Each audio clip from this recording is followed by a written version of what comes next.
ప్రసాద్ గారు, తెలుగుదేశం పార్టీ 40 వసంతాలు పూర్తి చేసుకుంది.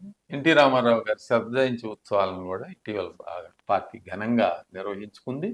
తెలుగుదేశం పార్టీ మళ్ళీ అధికారంలోకి రావటం కూడా జరిగింది. ఈ సమయంలో మహానాడుని కడపలో పెట్టాలని చెప్పి పార్టీ నిర్ణయించింది. కడప అనేది రాజశేఖర రెడ్డి కుటుంబానికి కానీ ఇది బాగా కాంగ్రెస్ పార్టీకి ఒకప్పుడు కంచుకోట, ఇప్పుడు వైఎస్ఆర్సీపీకి కంచుకోట. ఇటీవల ఎన్నికల్లో 7 స్థానాలు తెలుగుదేశం. అయితే ఇప్పుడు ఉన్న మారిన నేపథ్యంలో చంద్రబాబు నాయుడు గారు జాతీయ అధ్యక్షుడిగా ఉన్నారు.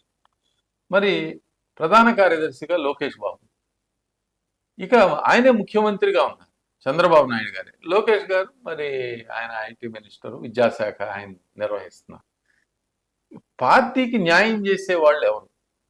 పార్టీ ఏమైపోతుంది? పార్టీని ఇప్పటికే పార్టీ కార్యకర్తలందరూ కూడా గగ్గోలు పెడతా ఉన్నారు. పార్టీకి సమావేశాలు పెట్టేవాళ్ళు లేరు. మండల సమావేశాలు, జిల్లా పార్టీ సమావేశాలు కానీ అసలు మా నిర్ణయాలకు గౌరవమే లేకుండా పోయింది. పార్టీని పట్టించుకోవటం లేదు అనేది పార్టీలో బలంగా ఉన్న సమయంలో వీళ్ళిద్దరూ పార్టీని వదిలేసి అధికారం, అభివృద్ధి అంటూ మరి వెళుతున్నది స్పష్టంగా కనిపిస్తా ఉంది. మరి మహానాడు వస్తుంది. మరి ఏదైనా మార్పులు జరిగే అవకాశం ఏమన్నా ఉందంటారా?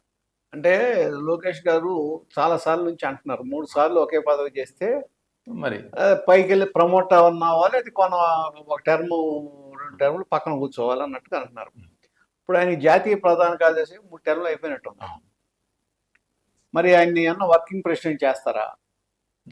ప్రెసిడెంట్గా అయితే చంద్రబాబు గారు ఉన్న ఈయన వర్కింగ్ ప్రెసిడెంట్ చేస్తారా అనేది ఒక ఆలోచన. అయితే ఒకటండి, పార్టీ ప్రెసిడెంట్ ఫుల్ టైం దాని మీద కాన్సన్ట్రేట్ చేస్తేనే బాగుంటుంది. ఎందుకంటే ఇప్పుడు లోకేష్ గారికి మంత్రి పదవి అనేది పెద్ద ఇదేం కాదు. గతంలో గ్రామ స్థాయి నుంచి ఎన్నికలు జరిగినట్టుగా ఒక వాతావరణం ఉండేదండి. గ్రామ స్థాయి అధ్యక్షులు, మండల స్థాయి అధ్యక్షులు, జిల్లా అధ్యక్షులను ఎన్నుకోవటం, మరి ఆ విధానం నామినేటెడ్ గా జరగట్లేదు. కానీ నామినేటెడ్ గా జరగట్లేదు, అభిప్రాయ సేకరణ. ఎందుకంటే టీటీ బ్రౌన్ నేను కూడా చాలా కాన్స్టిట్యున్సీలకు వెళ్ళాం. కానీ వాళ్ళు ఏం చెప్తారంటే, ఎక్కడన్నా ఒక విలేజ్ లో కానీ ఎక్కడన్నా అందరూ కలిసి ఒక దీనికి వస్తే, ఒక మాట మీద ఉంటే అనౌన్స్ చేస్తారు. అక్కడ ఏదన్నా పోటీ ఉందనుకోండి, అది పెండింగ్ పెట్టి వాళ్ళతో మాట్లాడతారు. లేకపోతే నువ్వు ఇది తీసుకుంటావా, కాంప్రమైజ్ చేయడానికి ట్రై చేస్తారు. ఆ లాస్ట్ రిసార్ట్ ఎలక్షన్. అంటే నార్మల్గా ఏంటంటే ఆ ఎలక్షన్ దాకా వెళ్ళవు. ఇక్కడే ఏంటంటే సర్దుకుని ఒకళ్ళు ఒకదానికి వెళ్తే ఇంకోటి జిల్లాకి వెళ్ళటమో లేకపోతే స్టేట్ పార్టీకి వెళ్ళటమా ఏంటనేది అడ్జస్ట్ చేసుకుంటారు. సో అది మంచి విధానమే. ఎలక్షన్ ప్రాసెస్ లో తప్పేం జరగదు, అది పర్లా మంచి విధానమే. కానీ కాదు ఇక్కడేమవుతుందంటే పార్టీ కొంత బలహీన పడటానికి కారణం ఎమ్మెల్యేస్ ఉంటారు స్థానికులు. వాళ్ళకి ఇష్టం లేనాడు సమర్థుడైనా సరే వాళ్ళు సపోర్ట్ చేయరు. ఆ విధానం సపోర్ట్ చేయరు, అతను రానివ్వరు. ఇక్కడ పార్టీ తీసుకోవాల్సింది ఏంటంటే పార్టీ సెపరేట్గా ఉండాలి. ఇప్పుడు బీజేపీలో మీరు ఒకడు ఎదుగుతాడంటే మిగిలిన వాళ్ళ సంబంధం లేదు. అతని ద్వారా అతను డెవలప్ అవుతుంటాడు. ఒక సమర్థుడైన నాయకుడిని మీరు పక్కన పెట్టారంటే పార్టీకి నష్టం కదా. అది నష్టమే జరుగుతుంది. నీకు మీరేదో అక్కడ లోకల్ ఎమ్మెల్యేనో లేకపోతే లోకల్ నాయకులు ఎవరికో అడ్డంగా ఉంటుందో, లేకపోతే మనకు అతను మూలన రేపు మన నాయకత్వానికి థ్రెట్ వస్తుందో అనుకుని అతను పక్కన పెడితే, అక్కడ వచ్చేటప్పటికి ఏంటంటే పార్టీ కూడా సెంట్రల్ పార్టీ గుర్తించాలి. ఎవరో సమర్థ నాయకు ఓకే అక్కడ వద్దంటున్నారా, ఇంకో దాంట్లో అతన్ని ఏది ఇంకొక పదవి ఏదైనా ఇచ్చి అతన్ని లైమ్ లైట్లో ఉంచాలి. అక్కడ పార్టీ సవ్యంగా పనిచేయట్లా. అది ఎన్టీ రామారావు గారు ఉన్నప్పుడు జరిగింది.